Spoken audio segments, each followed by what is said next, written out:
Which teams have crushed NFL free agency? Which teams are winners of NFL free agency 2024? Which teams have improved the most? Which teams do I look at and say, great job?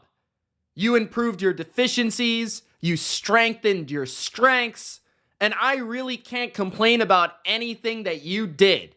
And the bottom line of this video is, did you get better? These are my NFL free agency winners so far this offseason. Spike the like button. Let me know in the comment section below your winners of NFL free agency. And let's go, man. Let's talk about it. Beginning with the team that I think will make everybody's NFL free agency winner list. And that is the Houston Texans. You guessed it. Man, the Houston Texans did exactly what I would have done, which is why you are an absolute winner, Nick Caserio. I believed in you since day one. And look at you now, buddy. Look at you now, pal. You're doing big things in Houston. And we love to see going all in on a young superstar quarterback. We love to see it. CJ Stroud is a superstar. Not in the making, he's a superstar right now.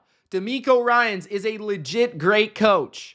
You kept your offensive coordinator, Bobby Slowick, and what does that mean? We must capitalize, because we don't know how much longer we're going to have this coaching staff intact. We don't know how much longer we can keep CJ Stroud to a manageable contract. We must go all in. And unlike your jabroni division rivals, the Indianapolis Colts, the Houston Texans actually understand this advantage. They did everything I would have done. And it begins with running back. Joe Mixon. You like to run the football? Bobby Slowick, you like to set up play action through the running game? Let's get you one of the best running backs in the NFL over the past 7 or 8 years. Joseph Mixon. A veteran. A leader in the locker room. A super high IQ running back who can run the ball, catch the ball. He's going to be awesome in your biggest areas of deficiencies. Short yardage, red zone. If you want to improve those areas of your offense, give the ball to Joe Mixon. He's going to be great in the screen game, and he's going to perfectly fit your inside-outside zone run blocking scheme that is going to perfectly complement CJ Stroud. Now you can take pressure off Stroud by having a legit running back who can carry the ball 20 times. What else did you improve? Well, if you helped CJ Stroud, you also helped DeMeco Ryans. You improved and reshaped and retooled the defensive line in DeMeco's image. Danielle Hunter is one of the best pass rushers in all of football. Sign him up for 2 years. Makes your defense legit. A guy like Danielle Hunter was the missing piece to this Texans defense. A legit 15-sack type of guy, coming off one of his best seasons of his career in terms of sacks, in terms of overall production. On the opposite side of Will Anderson, now you have one of the best 1-2 punches at the pass rushing department on the defensive line in general. And they're both great at stopping the run and setting the edge as well. So you're not having any deficiencies there after being one of the best run defenses in football. What did you also do? You bring in probably the best third edge player in the NFL. Like when you really stack it up, Denico Autry just had 11.5 sacks out of Tennessee, and he's your technically third edge rusher in this mix. And what I love about Autry in this mix is he gives you ultimate versatility. Yes, he's a veteran. You wouldn't expect him to bring you 10 plus sacks at his age, but he is just an awesome football player. You can put him outside on the edge. You can put him inside at defensive tackle in sub packages. He can line up standing up as an outside linebacker. He has so much versatility to his game, and he has been incredibly dynamic for Tennessee. You bring him to your team now inside the division. Then, okay, you trade Malik Collins. Okay, you can't get Sheldon Rankins back. Maybe you take an L there, but a small L, because how do you respond? How do you respond? Well, you bring back Derek Barnett, who I think is a pretty good third or fourth rotation edge player, and you have him as your fourth edge player in this mix. And I thought he was really good for the Texans last year when he got his opportunity. So he stays. Then you add Fatou Kazi from Jacksonville, who's a good run stuffer overall. Not a great pass rusher, but a good role-playing big defensive tackle in the inside. You add Mario Edwards Jr., who adds a little bit of pass rushing flair to the mix in the interior, and Tim Settle, who's a proven depth defensive tackle across the NFL, playing for Buffalo last year.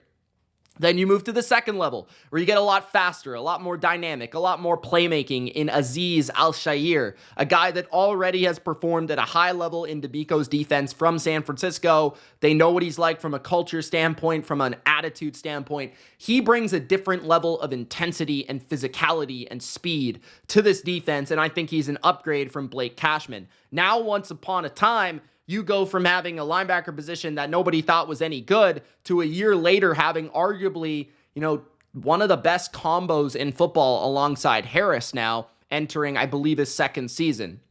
Then you have Lonnie Johnson Jr., who adds really nice safety cornerback versatility depth to your secondary. Jeff Okudah and CJ Henderson, who they just recently signed before I recorded this video.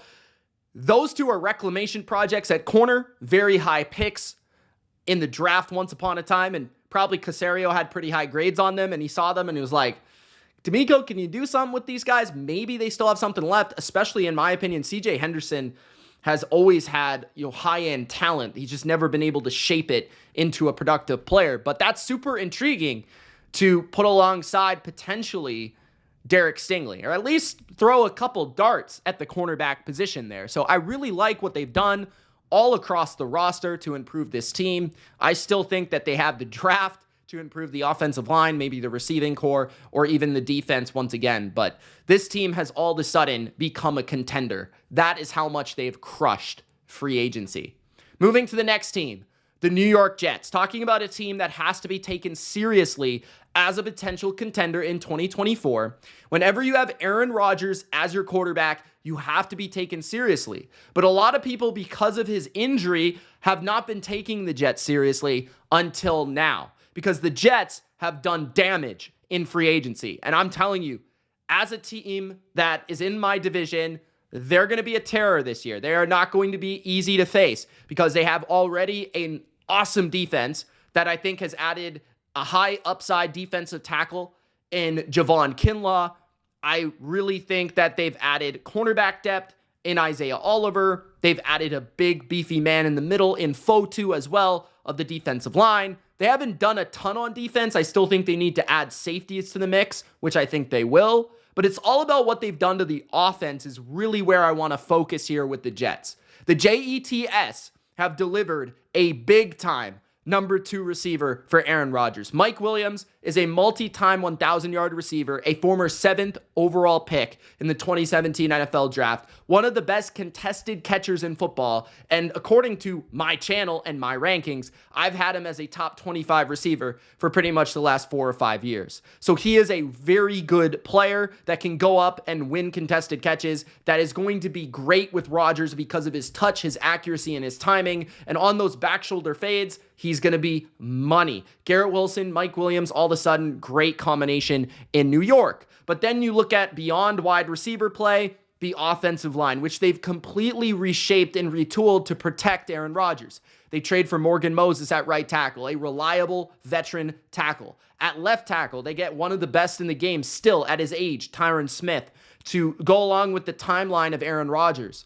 At left guard, they add John Simpson, a really good run-blocking guard from Baltimore, a little bit more youth to that spot. And they also add a really high-end floor guy at backup quarterback in Tyrod Taylor, who, if Rodgers goes down, actually gives you some stability at the quarterback position, or if, let's say Aaron Rodgers misses a play or two or something happens, whatever, he can at least stabilize the team, and people are going to believe in him that he can win and go in there and actually make some plays and manage the game right with a great defense. So Everything the Jets have done have made total sense, and I think that is why you must take them serious now as an AFC contender. Last year, I did not believe, but now I do.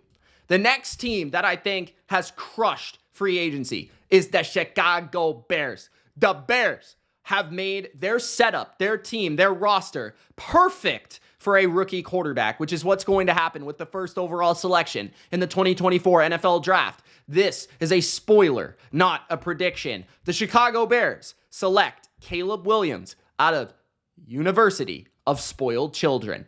The Chicago Bears now have a quarterback, and they're going to have a lot of pieces around that quarterback, that talented young player, to make him succeed right away. First of all, their offensive line was already fairly solid and youthful and growing and potential filled, but now they add 2 centers to the mix where they're going to compete over that spot, right? You got Ryan Bates, who you traded for from Buffalo, who could play guard or can play center. And you got Coleman Shelton from the Rams, who was actually pretty good for their starting center job last year. So you've got 2 guys that could fill one spot. I like that. I just like that idea, that concept of throwing assets out of position instead of just maybe going after one guy. Wide receiver obviously stole the headlines with Keenan Allen being an awesome receiver to add to DJ Moore in Chicago. You got one of the best combos in football. DJ Moore, the do-it-all, moving him around, yak guy, can go down the field, can catch a screen, can do it all. And then you have Keenan Allen, who's one of the best route runners in football. Already seems to have some sort of rapport or connection with Caleb Williams from their time in LA together at USC and with the Chargers. And Allen is just a super comfortable, super reliable, super quarterback-friendly receiver, especially on third down, to get the ball to. So that's really going to help a young quarterback. Then you add Gerald Everett, another tight end to add to Shane Waldron's offense. So you can go 3 receivers. Now you can have 2 tight end formations and do a lot of different things there. You add some very high character guys in terms of Kevin Byard to be a starting safety on your defense to uplift and lead a young Bears defense. The Cubs can be raised by the Papa Bear, right? And Kevin Byard, who still I think can play. You got a complimentary piece, really, at the end of the day, although he was one of the first guys signed, in DeAndre Swift, who can be really good out of the backfield as a receiver, who's going to be nice in your mix of backs. Probably your lead back, pretty dynamic at his best.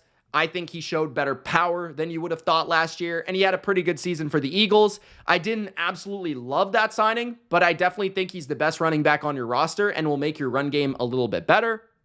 And then even some role players that I like. Jacob Martin on the edge as a pass rusher. Jonathan Owens, Simone Biles' boyfriend, at the safety position, who is a pretty good player in his own right as a third safety in the mix. So I really like what the Bears have done. I look at their roster, and if Caleb Williams can be pretty good as a rookie, let's say the 14th or 15th or 16th quarterback in the league this year, not even top 10, not even CJ Stroud status, but 15th best quarterback in the league this year, this team could potentially make the playoffs. You know, they had a really strong defense by the end of the year, and their offense now has greatly improved with coordinating, with talent. So the Bears look real entering 2024 thanks to free agency. The next team that has just gotten better in general and has improved their team across the board is the Washington Commanders. I'm not going to be picking the Commanders to make the playoffs. I'm not going to be picking the Commanders to win the Super Bowl. There's absolutely no chance. But the Commanders, the Commies, have absolutely made themselves more talented, and they've added leadership, and they have added players that are going to make this team, this culture, stronger. Right? You start with Zach Ertz and Bobby Wagner. 2 players on both sides of the football that are NFL professionals, that are, in Bobby Wagner's case, certainly a Hall of Famer, and in Zach Ertz's case, like a Hall of Very Good player. Both have been in the NFL for a long time. They know what it takes to have longevity. They know what it takes to train your body, to keep your body prepared. They can actually go into the locker room and establish a culture and a firm leadership and kind of an old man presence, so to speak, to this locker room and be like, this is how you do things, Commanders. This is how winning is done. And both guys have won Super Bowls. So I love that. You know, it's not like big money like moves where you're going to end up helping yourself long term, but it helps establish the firm culture of this next regime and this new team under Dan Quinn and etc. Then you've got the offensive line, which greatly needed to improve, and they did improve it. Nick Allegretti, I thought, was a super underrated signing at left guard. Looked good filling in for Joe Thuney near the end of the year, starting in the Super Bowl. I thought that was a solid signing. Then you got Tyler Biadasz at center, who I think is a pretty middling center, but overall pretty good player, who is going to upgrade your center position for the Commanders. So 2 starting linemen you add right there. Then you get Marcus Mariota, a quarterback that fits an air raid system under Cliff Kingsbury, who can run, who's a good athlete, who's a great locker room presence, who is a former high draft pick, who can help tutor Jaden Daniels or Drake May or whoever you end up taking at quarterback. And he's just a great guy. So he's going to be very good for the locker room, and he can be a bridge quarterback if you want him to be that in 2024.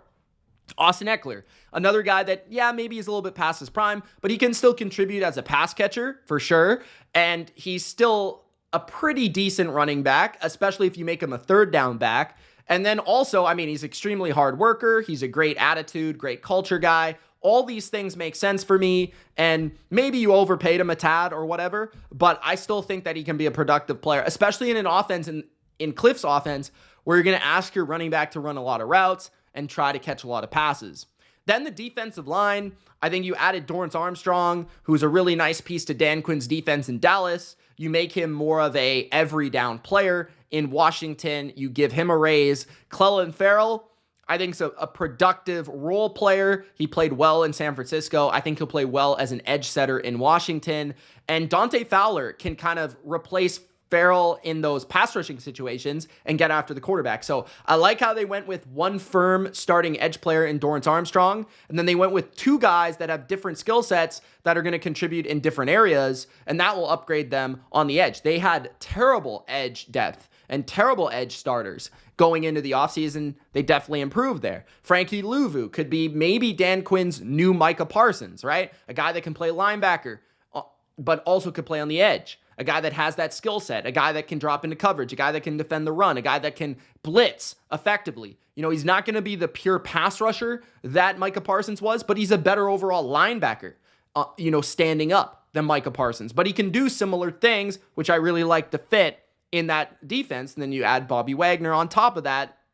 Jeremy Chin, I thought was a super underrated signing, showed a lot of flash and a lot of potential early in his career. And you could really see Dan Quinn honing in on Jeremy Chin as his next Keanu Neal, as his next Jaron Curse within this defense. A guy that can play in the box, but he's also good at covering tight ends, really good athlete, big, good size. Michael Davis at cornerback is just a reliable veteran corner who can do his job and play as like a number 2, better zone guy, but has enough overall experience where he can play in a multitude of schemes. So I love their pickups across the board. I really feel like maybe a couple of them, there's aging guys and they'd be better in 2019 than they are now. But overall, I think they've done a lot for their culture. I think they've improved their defense drastically. Their offensive line has improved. A lot of areas of their team, they've improved. So I got to give love to the Commanders for their offseason. Next, the Detroit Lions, who are in a totally different scenario and situation than the Washington Commanders. This is a team that was in the NFC Championship last year that's looking to get to the Super Bowl, right? That's their goal for this year. And they've improved their weaknesses, right? There was clear deficiencies on the Lions last year, which made their NFC Championship run a little bit surprising just because although the NFC was weaker, it felt like they were still a year away because they had clear deficiencies. Cornerback was one of them. What do? They go out, they sign, or they trade for Carlton Davis, who's a player that I've always loved. I love his physicality. I love his aggression. I love his press coverage ability. I think he could play man or zone, and he's definitely not going to back down from number 1 receivers. He's an instant upgrade over Cam Sutton at that position, who's now absolutely cut.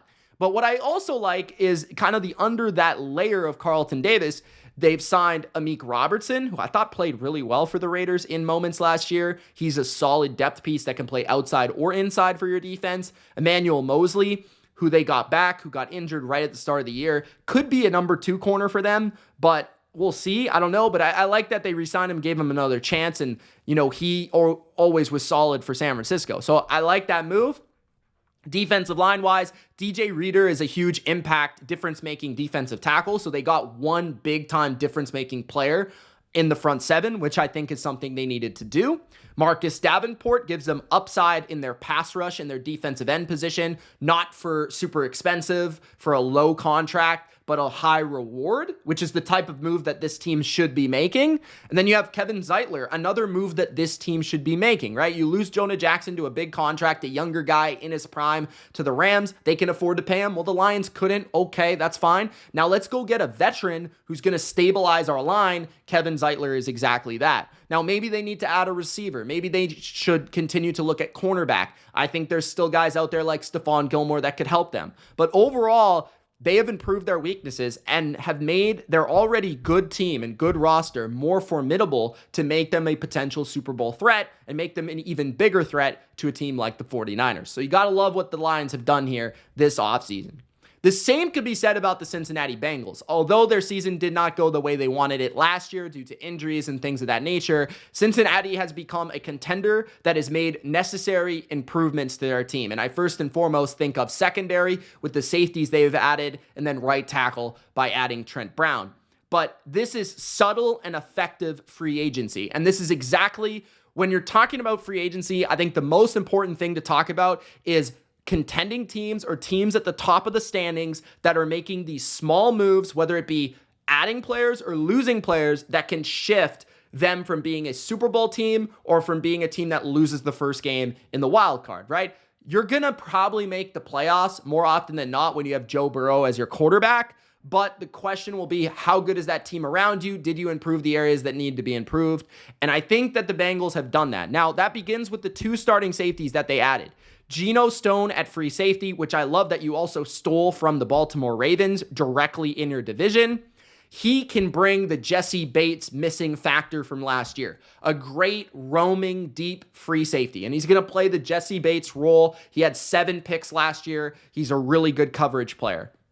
You bring in an opposite type of safety who's already very familiar with your defense and has already been extremely productive and consistent in your defense, and he rarely misses games. That's Von Bell, back from Carolina to Cincinnati, and Big Lou already knows how to utilize him. He's a great tackler. He's good in the box, perfectly complementing the weaknesses of Geno Stone, and you get them both for probably the same amount of money as the Falcons paid Jesse Bates by himself. That makes your depth in the secondary a lot stronger in general. Although you lose Chidobe Awuzie, you make Hill and Battle both players that are now in rotation roles and in specific niche roles rather than having them as starters, which makes your team drastically deeper and better. Then you look at the defensive line. Sheldon Rankins replaces DJ Reader. Maybe worse in the run game, but you could argue, make an argument that overall he's a better pass rusher, which helps your team in the interior a little bit. Trent Brown, I think, is an upgrade over Jonah Williams at his best. And I think Trent Brown, although he can get, hurt and banged up a little bit and lack motivation at times, at his best, he's an awesome player. And last year, he was relied on more than most tackles in football in blocking on an island. Very often, he does not have help in New England. And you give him to Cincinnati now with the function to have 2 tackles that can play on islands in Orlando Brown and Trent Brown. That is going to make your offense so much better with Joe Burrow at quarterback, providing him time to find these receivers. That is dangerous. Plus, Trent Brown is an awesome run blocker as well. He is a nasty individual. That's going to make your offensive line just absolutely so tough because they're big, they're nasty, and they're perfect for January football. Then you got Zach Moss, who's a cheap, savvy running back signing after letting go of Joe Mixon. Made perfect sense. I still like Chase Brown to get a lot of carries there, but Moss had a really nice season last year, and I understand the move. Mike Gesicki, I think, was a really underrated move. He's a super talented receiving tight end option and can line up in the slot and replace Tyler Boyd at times in the offense. And also, I think keeping Hudson and Sample should not be overlooked as well to give you 3 tight ends that you can use inside the offense. So the Bengals, absolute W for their offseason. Great work by Cincinnati. They're just a smart franchise right now. And the last winner is the Atlanta Falcons. The Atlanta Falcons absolutely are winners. You guys knew this one was going to come. I mean, just adding Kirk Cousins does so much for this franchise, right? It immediately fixes your fatal flaw from 2023 and from basically since Matt Ryan retired. And it also gives instant credibility to your head coach, Raheem Morris, to your offensive coordinator, Zach Robinson. And it instantly makes everybody excited about your team, instantly makes your players just tangible evidence of like just a feel, a vibe, like just like a want to win and like a feel of just elation. Like imagine being Bijan Robinson, or imagine being Drake London or Kyle Pitts, especially after the last couple of years. Like, they're going to be so pumped, and it brings a different energy to this team, this franchise. And now, yeah, there are expectations, but this team, deservedly so, has expectations, right? This was a team last year that very well could have won the division if not for quarterback play. Their biggest deficiency was the quarterback not being able to make plays when he needed to, not being able to finish games in the fourth quarter and win games in the fourth quarter. And Cousins can do that. He's an awesome quarterback. I think he's a great fit for this system with the crossover of Kevin O'Connell to Robinson, with the crossover of Sean McVay, all that stuff where Cousins has always thrived in that type of setting. Now he has a strong running game, a pretty good offensive line, a wide receiver one, a good tight end. They bring in Darnell Mooney as a nice wide receiver too, who I have always felt is underrated. Then Rondell Moore is a shifty slot receiver. I like that addition as well for Desmond Ridder. Getting that distraction out of the house is very nice. Ray McLeod is a nice little returner addition as well, and a fourth receiver. I would like them to address the damn defense, though. That would be nice. Like, get a pass rusher, get a cornerback. That could still come. But overall, you have to just love getting Kirk Cousins. I mean, that instantly makes them better, instantly makes them credible, instantly makes them a team that can win this division. So those are my 7 winners of the NFL free agency. If you enjoyed, spike the like button. Don't forget to subscribe for more NFL free agency analysis just like this. It's Mitch. Thank you so much for watching. We'll see you in the next one. Peace.